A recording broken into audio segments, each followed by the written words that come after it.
जोरदार तालियों से वेलकम करिए, जोरदार तालियों से पूरी तरह से।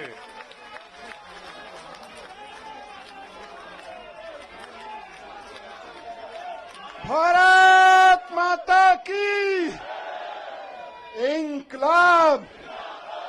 और वो नारा जिससे ये पिछले 10 साल से खौफ खाते हैं कि अगर देश के दिल में ये नारा बैठ गया है, ये ईडी और सीबीआई का ताना बाना इसलिए नहीं बुना गया कि कोई बेईमानी हो गई है। ये ईडी और सीबीआई का ताना बाना इसलिए बुना गया है कि कश्मीर से कन्याकुमारी तक किसी चाय के ढाबे पे भी रुके हुए 10 लोगों से बात करोगे कि केजरीवाल कौन है जानते हो? बोले यार वो दिल्ली में काम बड़ा शानदार कर रहा है, और काम तो कर ही रहा है, ईमानदारी से कर रहा है। केजरीवाल जी का नाम आज ईमानदारी का प्रतीक बन गया पूरे देश में। और भारतीय जनता पार्टी इतनी अपने आप को कहते हैं दुनिया की सबसे बड़ी पार्टी होने के बावजूद एक राज्य में एक उदाहरण नहीं पेश कर पाई कि उस राज्य में काम ईमानदारी से हो रहा है और काम हो रहा है। उस छवि को बिगाड़ने के लिए ये सारा षड्यंत्र, सारे कुचक्र रचे जा रहे हैं। लेकिन जनता जानती है, जनता के दिल के दरवाजे खुले हुए हैं। आप जेल के दरवाजे बंद कर सकते हो, लेकिन जनता के दिल के दरवाजे बंद नहीं कर सकते। जनता के दिलों में आज भी वही नारा गूंज रहा है पिछले 10 साल से। बताइए क्या? भ्रष्टाचार का एक ही काल, भ्रष्टाचार का एक ही काल। और जिनका जिक्र अभी संजय भाई ने किया कि इधर उधर जितने भ्रष्टाचारी थे सबको इकट्ठा करके भारतीय जनता पार्टी बना ली और भारतीय जनता पार्टी बड़ी पार्टी कर ली, उनको भी कहना चाहता हूं कि आपका काल अभी जेल में है, लेकिन ज्यादा दिन तक जेल में नहीं रख पाओगे, आपका काल बाहर आएगा। ये आंसुओं, इन आंसुओं ने मुझे ताकत दी है 17 महीने जेल में। मैं जब राजघाट पे आपसे बात करके गया था तो कह के गया था शायद 7-8 महीने लगेंगे। मुझे उम्मीद थी कि 7-8 महीने में न्याय मिल जाएगा, लेकिन कोई बात नहीं, 17 महीने लग गए। 17 महीने लग गए, लेकिन जीत सच्चाई की हुई है, जीत ईमानदारी की हुई है। इसीलिए कहते हैं कि भगवान के घर पे देर है लेकिन अंधेर नहीं है। ऊपर पार्टी के और नेताओं के ऊपर देश के सख्त से सख्त कानूनों की सख्त से सख्त धाराएं लगा के इनको बंद कर दो झूठे सच्चे केस में, और ऐसी ऐसी धाराएं लगा दो जो दुनिया भर में आतंकवादियों के ऊपर लगाई जाती हैं। ऐसी ऐसी कानूनों की धाराएं लगा दो जो दुनिया में ड्रग माफिया के ऊपर लगाई जाती हैं। ऐसी ऐसी धाराएं लगा के इन्होंने सोचा इनको जेल में बंद कर दो, तो जैसे आतंकवादी को जेल में डाल देते हैं तो सड़ता रहता है, जैसे ड्रग माफिया को जेल में डालते हैं तो दुनिया में सड़ता रहता है। इन्हें लगा अरविंद केजरीवाल, मनीष सिसोदिया और संजय सिंह को भी जेल में डालेंगे तो सड़ जाएंगे। लेकिन आपके आंसुओं की कीमत है ये, आपके आंसुओं की ताकत है ये कि जेल के ताले भी पिघल जाते हैं।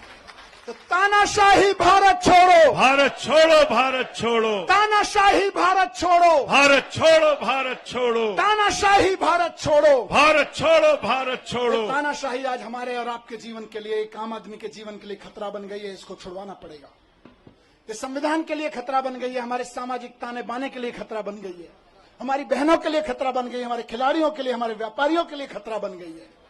इससे लड़ना पड़ेगा। और एक चीज कहूंगा यहां से, विपक्ष के लिए भी और इनकी सत्ता में बैठे नए नए साथियों के लिए भी जो इनके साथ नए नए गए हैं, इस तानाशाही से अगर लड़ना है तो एकजुट होके लड़ना पड़ेगा। ये ना सोचें कि आज आम आदमी पार्टी के कार्यकर्ता और नेता जेल में हैं, कल नंबर आपका भी आएगा, कल नंबर उनका भी आएगा जो दूसरे पक्ष में बैठे हैं या इधर के पक्ष में बैठे हैं। कल नंबर उनका भी आएगा जो इधर नए नए गए हैं कि हम तो इनके साथ हैं। एनडीए के साथियों को भी कहना चाहता हूं, उनके साथ जो गए हैं, और इंडिया गठबंधन के भी एक एक आदमी को और बाकी सब पार्टियों के साथियों को कहना चाहता हूं, पार्टी की जिंदगी के लिए नहीं, नेताओं की जिंदगी के लिए नहीं, देश के लिए इकट्ठा होकर लड़ना पड़ेगा, देश के लिए इकट्ठा होकर लड़ना पड़ेगा।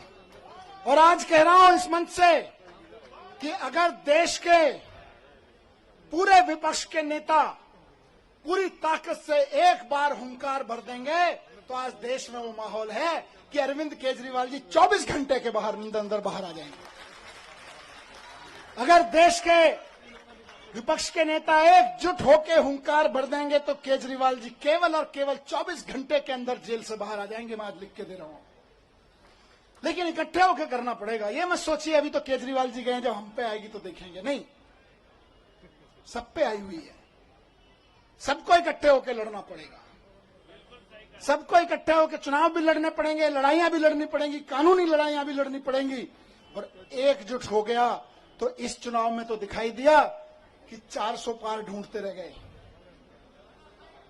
एकजुट होकर लड़ेंगे तो आगे आने वाले चुनावों में भी ढूंढते रह जाएंगे कहां है। 0 पार, बस सीधे कहा 0 पार। तो ये कोई ये ना सोचे कि अलग अलग लड़ लेंगे, जब हमारी लड़ाई आएगी तो लड़ लेंगे। लड़ाई सबकी है, लड़ाई देश की है, लड़ाई एक एक भारत के नागरिक की है। सब पार्टी वालों को, जिनको जनता ने थोड़ा थोड़ा भी कहीं कहीं भरोसा दिया है, कहीं ज्यादा दिया है, सबको इकट्ठा होके इस तानाशाही के खिलाफ लड़ना पड़ेगा। जोर से चिल्लाना पड़ेगा कि तानाशाही भारत छोड़ो। और जिस दिन तानाशाही भारत छोड़ो का नारा हर गले से निकल गया, केजरीवाल जी सबसे पहले जेल से बाहर आएंगे। हेमंत सोरेन जी आ गए ना, देखो कितनी दिन मुझे निकाला, अभी अरविंद जी भी आएंगे। लेकिन सबको करना पड़ेगा, ऐसे नहीं कि सब कुछ।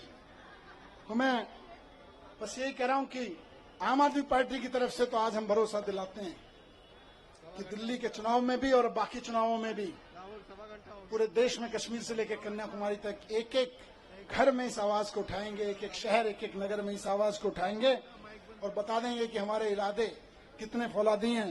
तुम चाहे जितनी यातनाएं दे लो, तुम चाहे जितने जुल्म कर लो, जब तक इस देह में प्राण रहेगा और माथे पे संविधान रहेगा, इस दिल में हिंदुस्तान रहेगा। भारत माता की, भारत माता की। बहुत बहुत धन्यवाद।